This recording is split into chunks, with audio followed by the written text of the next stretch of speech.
Hi, and welcome to Getting Biblical, the show where I drink too much and talk about my favorite Bible stories. I am Matt Smith, your host, and thank you for joining us today. So, where do we start? Let's go ahead and address the elephant in the room right off the bat. Welcome back to the show. We kind of disappeared on you a few months ago. It really blows my mind how fast time goes. Just got extra caught up with work and life and depression and things, and skipped like one episode, and then just bam, I blinked and it's been 4 months without a new episode. So shame on me, sorry about that. Super not cool to ghost you guys, but we're back now. We'll try to be better. We're gonna be better. Got a lot of stuff planned. During the break, while I was gearing up to get back on the horse, as it were, back on the donkey? Is that more apropos for a Bible show? Anyways, while gearing back up, I totally redid my little computer office, recording studio area. I had originally had this really small, cramped, bullshit little corner desk in my room in the master bedroom, and redid everything. So now I have more space. I can spread out a little bit better, and it's a joy to sit here. And I've actually been really excited to record with the new setup. So that doesn't really matter to you guys, I guess, but I'm excited, for my new workspace environment. There's some psychology about, making sure that's all good. So we got that going for us. So that's step one. Also, during the break, I attended a convention for podcasters called Podcast Movement. This was back in August, and it was eye-opening and amazing. Met a bunch of super cool people, other podcasters doing amazing stuff, made a bunch of connections, talked to different companies and reps and everything. There was a part in the floor, the convention floor, the dealer room, whatever, where they had puppies and free beer, and it was just an amazing event. And hoping that down the line that'll turn into either having some more guests on this show, or being a guest on other people's show, but even if it doesn't, just met some really cool people. It's a neat experience. I love seeing other people do cool shit, and this was just bursting at the seam with that. So that type of energy.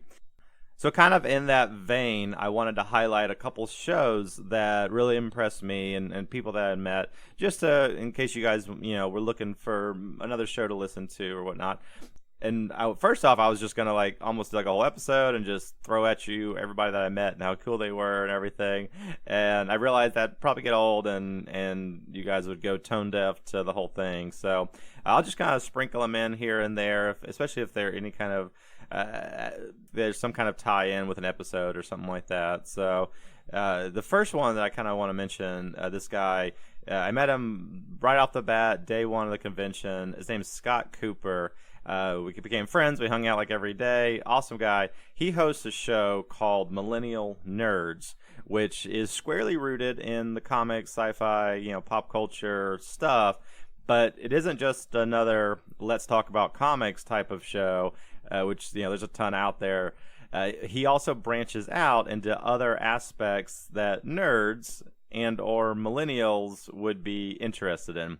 So like almost like a reverse Venn diagram. I don't know, like he's in the middle, and it's things that are over on this side that need to be talked about, and things that are over on this side, like gaming, comics, and all that for sure. But also he does interviews about how gaming can make you a better leader, or things like that. Really cool stuff. So definitely check him out if you get a chance. Millennial Nerds, available everywhere podcasts are listened to. I'm pretty certain. You just Google him and he's out there. So he's doing real cool stuff, and so give him a listen if that sounds like something that you'd be interested in. Cool. So there's that. That was the second thing I wanted to cover. So we took this long break, and I went to the convention, and it revved me up, and now here we are with our first new episode in 4 months. So we're unofficially calling this the launch of season 2. I never actually intended to do seasons on the show, but it feels like a way to kind of make the hiatus not seem so bad. So, just like all of our favorite shows, network television shows, they take a break over the summer. That's what we did. No big deal. That's all it is. Now, with our first episode back, I wanted to kind of tiptoe back in. We still have got a lot of stories. There's still a whole lot of the Bible left to get to.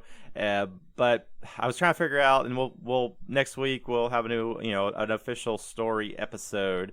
But today I want to do something a little bit different, play around with something.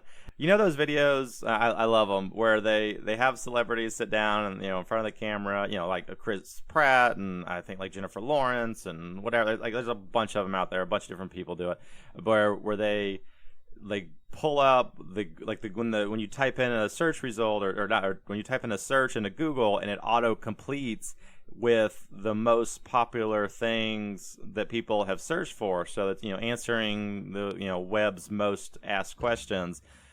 Well, I had the idea to do that for the Bible, and so I've got my browser up over here. So in a second we'll also just start typing stuff in, and we'll see what those top questions are and see if they're fun to answer. And this might fail horribly, and it might not be fun at all, but we'll give it a shot.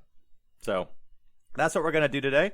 But before that, as always, let's talk about what I'm drinking. So for today's episode, I am drinking a bourbon. I love my bourbons, as you know, and September here is National Bourbon Heritage Month. So that's kind of cool, and I decided to tie into that, and we're going a little higher class today. We're skipping over the bottom shelf at this time. No budget bottles today. We're going a little bit higher up than I've gone on this show before, at least in the world of bourbon.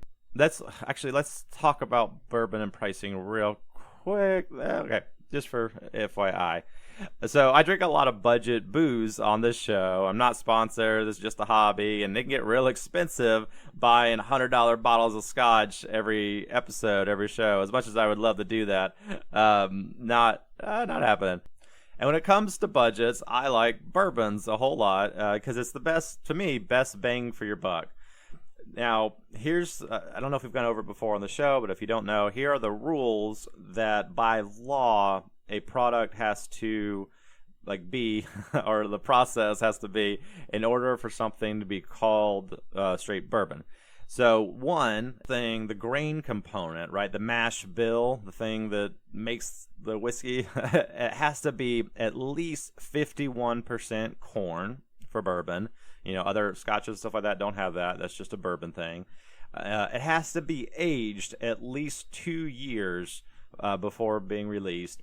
So anything under 2 years can't legally be called bourbon. That's really more like moonshine until it gets that 2-year mark, right? Just that fresh, clear. That's how you get the color in whiskey, bourbon, is from the barrel, from the aging process. It kind of bleeds out and colors the booze, the spirit. So it has to be aged at least 2 years. But if it's between 2 years and 4 years, you have to say on the bottle how old it is. If it's older than 4 years, then you don't have to say anything. So there's this weird, scotch, we get real fancy, like Lagavulin, right? Their flagships pretty much is a 16-year bottle. And that's so impressive to have this bottle of liquid that's been around for 16 years. Like when I drink a bottle of Lagavulin right now, the contents of that bottle, the liquid, the spirit, based on how old I am right now, those contents were first put in their barrel in Scotland before I was legally able to drink, and they've just been sitting there waiting for me this whole time to uncork that bad boy. Anyway, so they have all this prestigious age statements on a lot of these Scotch bottles, and bourbon is almost like the reverse of that, because when you see a Scotch that doesn't say how old it is, there's a little bit of it's no age statement. What are they trying to sell me? And there's obviously some really great stuff that doesn't have age statements and stuff like that. But it's just kind of like the stigma a little bit of it. Whereas with bourbon, anything over the 4 years, you don't have to say how old it is. So that's actually kind of what you want, is the no age statement. A lot of times on their website or whatever, they will show and they'll describe how old it is and that type of thing, but you don't have to say it on the bottle. And to me, because of a lot of these similar that 4 year like no age statement bourbon thing is really common, even in the budgets. Like they don't have an age statement on there because it's aged 4 years, right? Like 4 years in a day, and I'm like, all right, bottle that sucker, get it out there. Matt's thirsty. So you kind of have this realm of they're all, at least 51% corn. A lot of them have been aged 4 years, and there's definitely some differences in them. And there's some other stuff I'm leaving out about like the percentages that it has to be before it goes in, and like the proofing, all that kind of stuff. There's more requirements for bourbon, but I'm not talking about that right now. So with bourbons, it's just not kind of like that culture, kind of the same thing like with the scotches, where like there's not a 16-year-old bourbon on the market that I'm aware of. I'll have to do some research. There are some cool ones that have been aged, I think, like 10 years and stuff. But, so there's some out there definitely, but a lot of them are like bare minimum, throw it out there, and that's why they're cheaper. They're even great products, but it's just cheaper than Scotch in general. As a kind of blanket statement that's maybe not 100% true in all instances, but you get what I'm saying. So for today, for the welcome back show, the start of season 2 or whatever we're calling it, I decided to go a little bit higher up on the shelves, go for a nicer, a well-known bourbon, and it is none other. If you saw it on Instagram, you saw the spoiler. It is Angel's Envy Kentucky Straight Bourbon Whiskey. And it's great stuff. It's really good. There's a whole like cool lore behind it. It's the name is cute, Angel's Envy. If you don't know, every year that whiskey is in a barrel, about 5% of the contents disappear. Right, it evaporates, and they call this the Angel Share. You might have seen the Jim Beam like Devil's Cut commercials from a few years ago with Mila Kunis, and she talks about the Angel Share, the Devil's Cut, all that. That commercial always just stood out.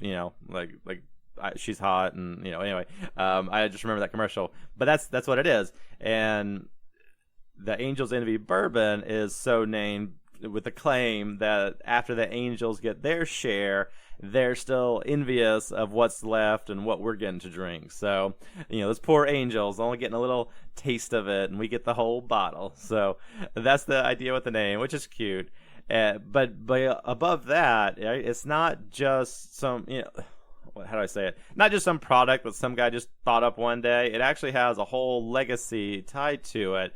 Lincoln Henderson, which was like a legend, worked in the industry for like all his life or whatever, and during his years, I mean, he helped come up with brands like Woodford Reserve and Gentleman Jack and et cetera, right? Just a guy that knew bourbon, knew whiskey, knew what he was doing, knew what he was talking about. His son, Wes Henderson, so his son went to him like one day, I guess, and was like, hey dad, like you worked for these other companies all your life, why don't you take what you know and make whatever you want to make yourself, and we'll have our own company. And that's how it got started. It was like 3 generations, I think, of the Henderson family. Lincoln himself unfortunately passed away a little while ago, but the company's still going based on what he started. So what they do is a little bit different. So they've got they get the base whiskey, right, the base bourbon, and they let it rest for about 6 years, right? So like 2 years over the 4-age no age statement requirements. So you get like 2 extra years of it maturing, and then at that point they take it out and they get these barrels, these port wine barrels from Portugal, I think, if I remember reading that correctly, and bring those in, and they take the whiskey out of their first barrels and they put them in these used port barrels to soak in that port and give it an extra complexity and the flavor and everything. And they let that sit for like 3 to 6 months, depending on taste and everything. But so you got this like 6.5 year long maturing process, and it's just really cool. It's something that not a lot of bourbons are doing. I'm not off the top of my head, I don't remember any other port finished bourbons. I'm sure I could research it. There might be other ones out there that are trying to copy them or something, but pretty sure these guys were the first. Definitely killing it. It's a great bottle. They're also right now, another reason I got them was, and they have others real quick. They have other products that are finished. Like there's one like finished in a rum barrel, I think, and then And then they have like the cask strength one, all that kind of stuff. This is like their flagship, the one finished in port wine barrels. So that's the one we're doing on the show today. But also why we're doing it is, so back to the 51% corn mash and aged a bare minimum of 2 years. Another requirement that I skipped over was that all bourbon has to be aged in specifically brand new oak barrels that have been charred on the inside. So each time you start making a batch of bourbon, you take a brand new, never before used oak barrel and then blow towards the inside, and then it's ready to be filled up with your spirit, right? To start resting that 2 to 4 years or whatever. So this is true for all bourbon. That's one of the requirements. It's got to be these new oak barrels. And so once they use one barrel in the 2 years or the 4 years or 6 years, however long you've let it rest, once it's been used, you can't use it for bourbon anymore. Now, a lot of these barrels, just like them buying the used port wine barrels, a lot of their barrels used for aging the bourbon, they sell them to other places and other projects. I've seen beer companies use them and put beer in there, let it sit. And same type of thing they're doing with the port wine, just doing it in reverse with the bourbon. So a lot of the barrels do get a little bit of extra use, or they sell them online, or they break them up and they turn up on Etsy or something, different things. But because we go through so many trees and oak trees for these barrels, we gotta respect the trees. We might run out one day, right? The Amazon's on fire or whatever's happening now. So they've been doing this for a few years now. In September, I think back in 2014, they do a Toast the Trees like event. So you grab a bottle or you grab a drink of Angel's Envy, you take a picture of it, you put it on social media, Instagram or whatever, and hashtag Toast the Trees, and they're gonna look at them all and count them up. And for every hashtag picture on the gram or whatever, they're going to plant a new little oak tree coming up in the spring for Arbor Day or whatever, to help replenish and help make sure we both have barrels for bourbon into the future, and as well as oxygen and shit like that. So kind of a big deal, kind of necessary. But since 2014, I think they've only planted 44,000 trees or something like that. Their goal for this year alone is 30,000. So, raising the bar, trying to get better, and just trying to do my little part to help with all of that. So, if you're at home, if you have some, if you're at a bar or whatever, maybe try some, and then throw that hashtag up there, Toast the Trees, and let's get that process going. So, that's what we're drinking today. It's a great bourbon, great product, great company. I will say this, not a dig. So the bottle that I bought in my area ran me about $50. And there's a little part of me that looks at that and oh, I could have gotten 2 whole handles of Jim Beam for that, Jim Beam White Label, or, a bunch of bottles of whatever, other things, other budget type stuff.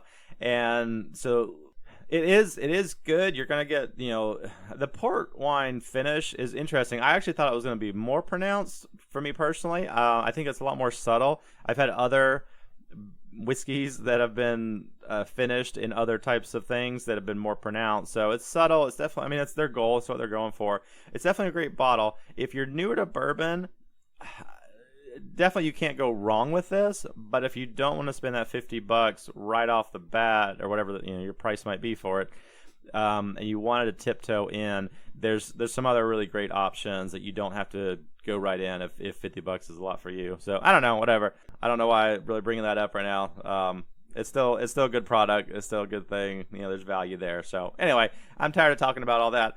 Let's get to drinking. Good stuff. All right. So we talked about what I'm drinking. Now let's talk about Bible questions. What the world desperately wants to know. So let me bring up Google over here. Actually, let me just move this bottle I put in my way by accident. All right. So I've got Google up, and where do I want to start? How about the phrasing, does the Bible? Okay, so here we go. probably should have had someone else here to help me with this, but we're going to make it work. Okay, does the Bible... Oh, that's a really good one. I'm going to save that one for a minute. That'll be our last one. I'm going to go back to that one. Okay, second one. The top one is too good.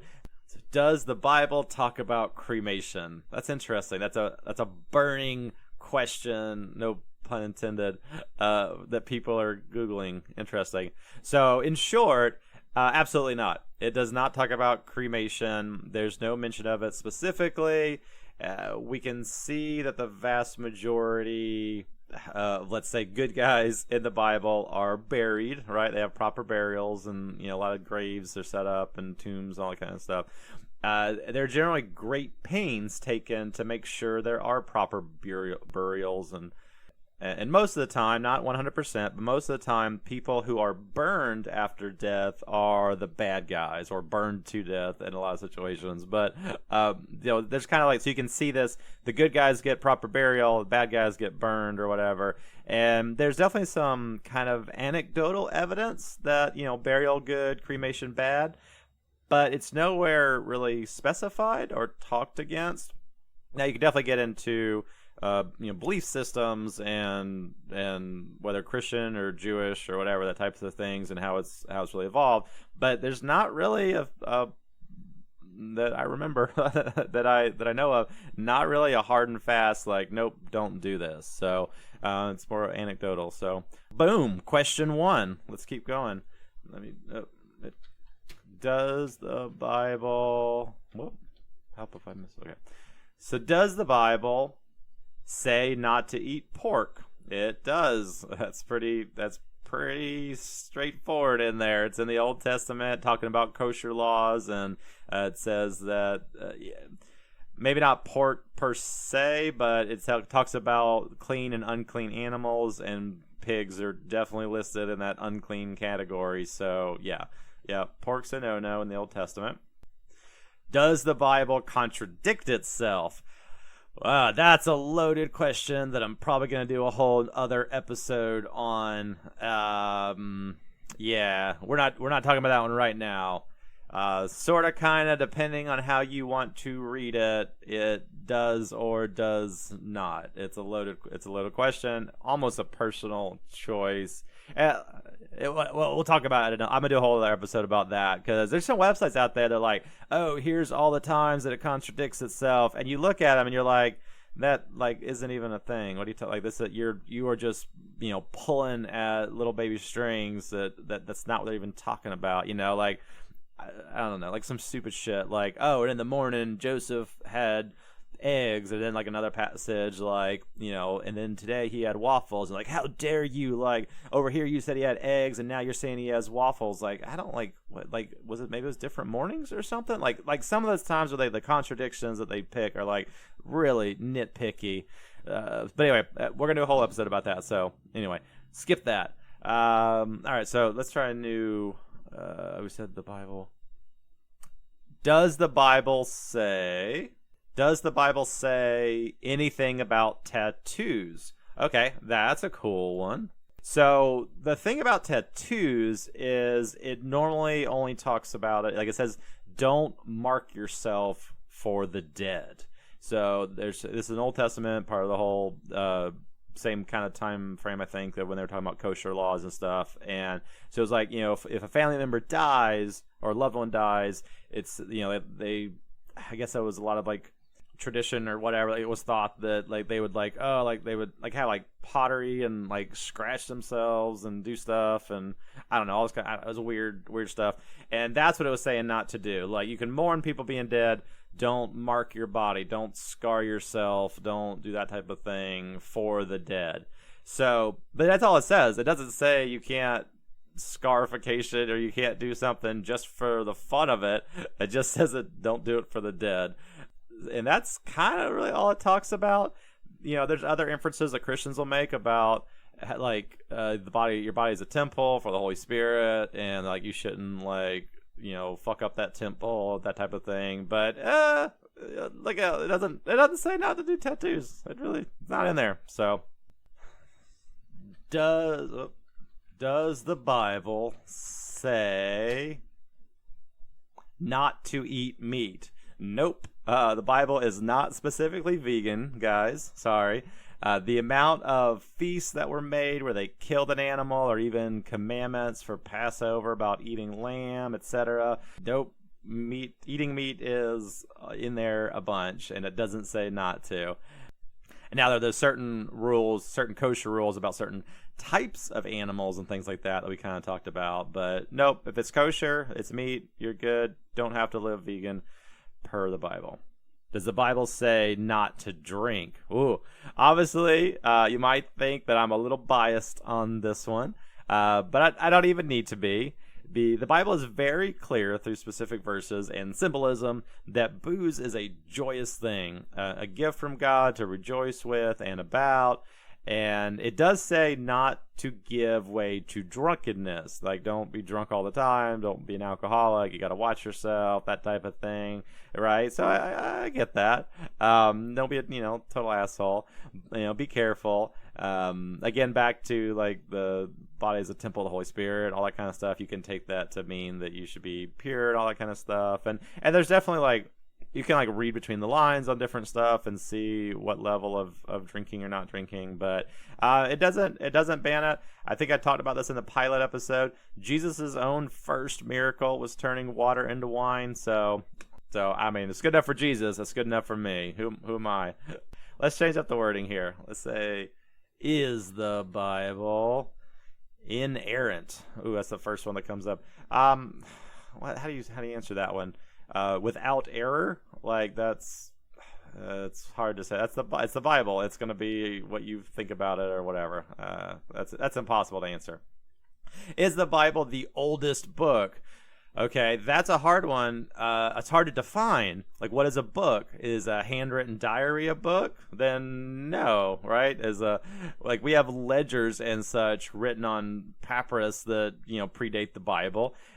So that's out, or like written even in stone tablets and shit like what is a book by definition? If a book has to be printed on the pages, then maybe. There was a version of the Bible called the Gutenberg Bible, which was one of, if not the earliest books printed on a printing press. That was in like the 1450s or something. But the Chinese used wooden block printing methods back in the 800s. So they kind of win that one too. So that's a hard, vague definition of what the oldest book would mean. So I kind of think no. But that's how I feel. Is the Bible a primary source? Someone's trying to write a book report, it looks like. Right, and doing a research paper, trying to get a quote in there. The answer is yes, by the way. A primary source would be the primary source you're using to write a paper. It is. It's a book. It's out there. It's the source that you're quoting. So that's easy. Is the Bible a history book? Ooh, okay. So, again, it's what you believe. If you think that the Bible is a truthful representation of how creation and how humanity came into existence, then for you it is a history book. If you don't believe that, then it's not. I don't know. It's hard to say. There was this really cool book when I was in the UK in January. I can't remember if I was in Edinburgh, Scotland, or in London. I can't remember which museum I was at, but I was at one of them. I think it was London. I can't remember. And I took this picture. I got to go find it. I got to go sift through my 2,000 pictures that I took while I was over there. But I saw this book. It was like one of the biggest books I've ever seen in my life. It was this massive, ornate, I think I had like gold like edging and like carved out and crap. Like, it was like a massive book. It was like maybe I'm exaggerating. I gotta go look at the picture again. It was behind glass. You can't touch it. You can't do whatever. But it was like a foot and a half like tall, or maybe even bigger, 2 feet tall. Just a massive thick book. And apparently, the little plaque that was with it said, I can't remember what time frame it was. Like, I should have looked it up. I didn't realize this was going to be a question. It like basically, I know it was like, I don't think it was King James. It might have been even earlier than that. I don't know. There was some time, but it was called like something like the history of the world or something like that. And apparently the first half of it was like just the regular Bible all the way up through Jesus and stuff. And then it switches over and it's like the history of like Britain or whatever, like going through. I have to go look it up again and maybe I'll do a fact check on myself in another episode and give you the full details. But it was really cool that they had combined their perception of history and how like they had come to be with the Bible, and just like, yep, this is the full history of the world. And I don't know, we've definitely gotten away from that idea in modern times. But yeah, whatever. Let's change the word up again. Let's see. Did I do this one already? Oh, let's say it wrong. Does Bible? I'll leave out a word there. Say if it's does Bible. Does Bible paper burn slow? All right, this one. Why it's not intrinsically holy in. Oh, I'm dumb. Okay, it's not saying that it's impervious to fire.